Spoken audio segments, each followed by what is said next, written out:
Hey family, this is your friend Kenesha. I am so excited to be here with you on today. And today we're going to be talking about influence, episode number 8. And we're going to be coming from an excellent book. I encourage you to run out if you want to have influence over people, your organization, over your family. It is an excellent book, a bit technical, but excellent. And this book is called Influencer, and it is the power to change anything. And you will absolutely love this book. So it talks about this notion of, if you are a leader, you're a person that wants to have influence on others, it talks about something that most leaders fail at, including myself. So on page 50, it says this: whenever you use forceful and overt verbal persuasion to try to convince others to see things your way,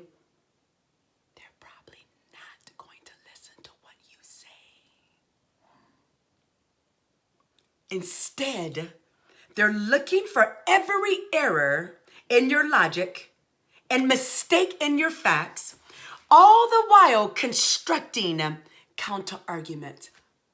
What? Of course you can tell I speak loudly and I'm very passionate. You mean my passionate speaking and my expressiveness does not change a person whose mind is made up?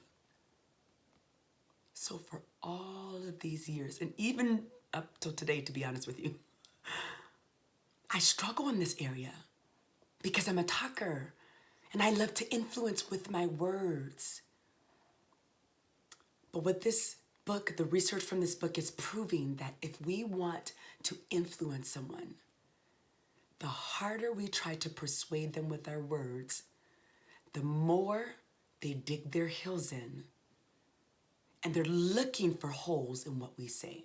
It says this, page 51. Worse still, they don't merely believe you're wrong, Kenesha. They need you to be wrong in order to protect the status quo.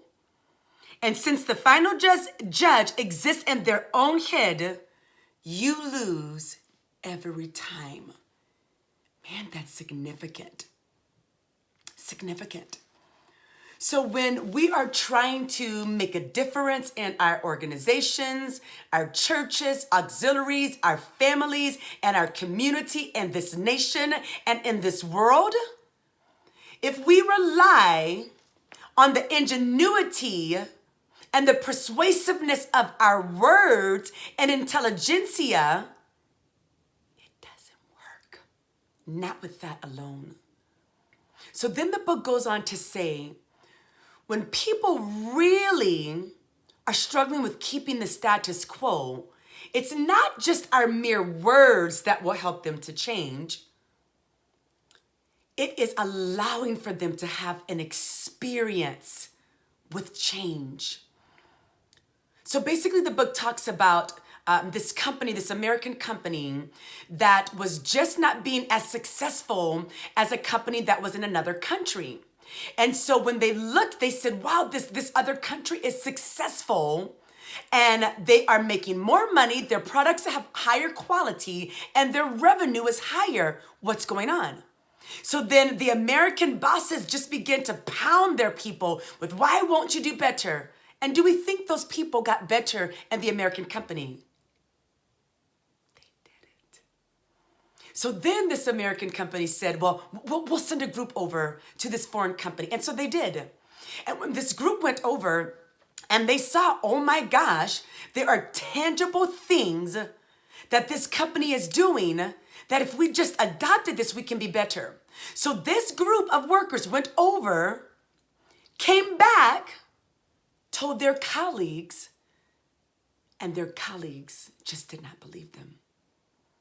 So then it went on, and I don't want to bore you with this story, but then it went on, and then their colleagues, they gave them a vicarious experience, which means they told the story of what they saw in this company. And through that vicarious experience with that change, the eyes of the people in this American company began to open. And then they begin to adopt the same principles, not because their bosses fussed or gave threats, not because even their own colleagues told them they should do better, because they gave them an experience with better, a different view through the story of what happened.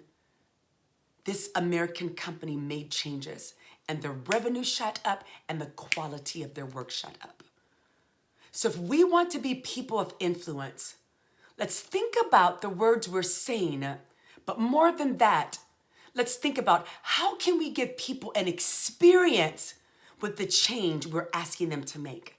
Because once people can experience success, they make their own decision for it. Hey, this is your friend Kenesha.